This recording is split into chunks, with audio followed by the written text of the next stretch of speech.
Welcome to the Procurement IQ Resource Center. We're the leading provider of actionable market intelligence created specifically for procurement practitioners and departments. We all know a day as a category manager fills up quickly, so I wanted to talk to you about using Procurement IQ if you have just 10 minutes in your day to find the information that you need. One of the most critical sections of our reports is the supply chain and vendors chapter, which we often call supplier IQ. There, you'll find everything you might need to know about a category's top suppliers, including data that you'll want on hand when selecting a vendor and what the supply chain environment looks like in terms of risk. So if an executive asks you about supply chain environment for a category, well, this is where you'll need to go to get that understanding. Once you're in the supply chain and vendors chapter, you can go quickly to the top suppliers there, or if you're someone that wants to scroll from the top down, you can do that too. You can see we list the top market share suppliers in the report themselves, but you can click into these suppliers to get the intel you'll need when considering a vendor to source a product or provide a service. These are so important to click into because there's information here that isn't easily available online, especially if they're a private company. Bankruptcies, mergers, all these things contribute to supply chain risk. And there's things that you need to consider when contracting with a supplier, which is why you need to look into this section and use our data to analyze the financial health of a vendor. We also outline the competitive landscape and where a supplier ranks compared to their peers based on their core business and additional lines of business. Before we go any further, I wanted to point out that our Supplier IQ module is global.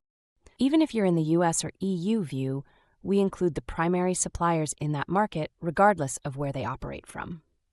The market share means there will likely be a pool of suppliers providing global products and services as well as global operating footprints.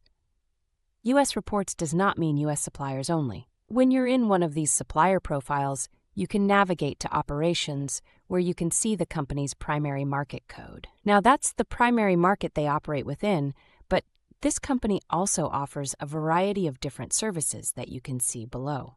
They support other categories and subcategories, which opens the door when you're negotiating to have a conversation about handling services to achieve cost savings, as well as some of the other areas that they're operating within that'll have an effect on their operations. One of the most helpful parts of this is the cheat sheet. Not everyone can be a financial expert, and if you really want to understand something that you saw within the profile, you can use the cheat sheet to understand what those terms mean and how they apply. And of course, it's really important to use the supplier profiles alongside the actual category report. In the category report, you can look at the SWOT analysis, which is a high-level overview. You'll want to cross-reference the category SWOT analysis with the one in the supplier's profile, because they'll be different. The reason suppliers will have a different SWOT analysis than the category report is that some suppliers will cover multiple services and categories, which again will affect their operations and the overall level of risk associated with them. When you look at the SWOT analysis from the category report, it's going to give you that top-down view industry-wide. What are the strengths and weaknesses of the average supplier in this category? What are the themes that are affecting all of them? So the macro SWOT is found in the category reports, and to drill down into the SWOT of a specific supplier, you'll need to find them through the Supply Chain and Vendors tab. Lastly, we get a lot of questions about supplier diversity, and we'll show clients this map that breaks down which geographies the suppliers of a category operate from. And the next question is always, how many of those suppliers are diverse? The good news is that if you're executing your sourcing strategy with US-based suppliers, you can go back to the report's US view, navigate back to the Supply Chain and Vendors chapter, and scroll down to the section that outlines supplier diversity.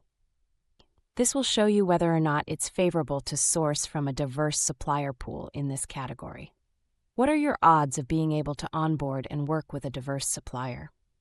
So if you only have 10 minutes to research a category, those are the areas that you should look through to get the most out of our supplier data.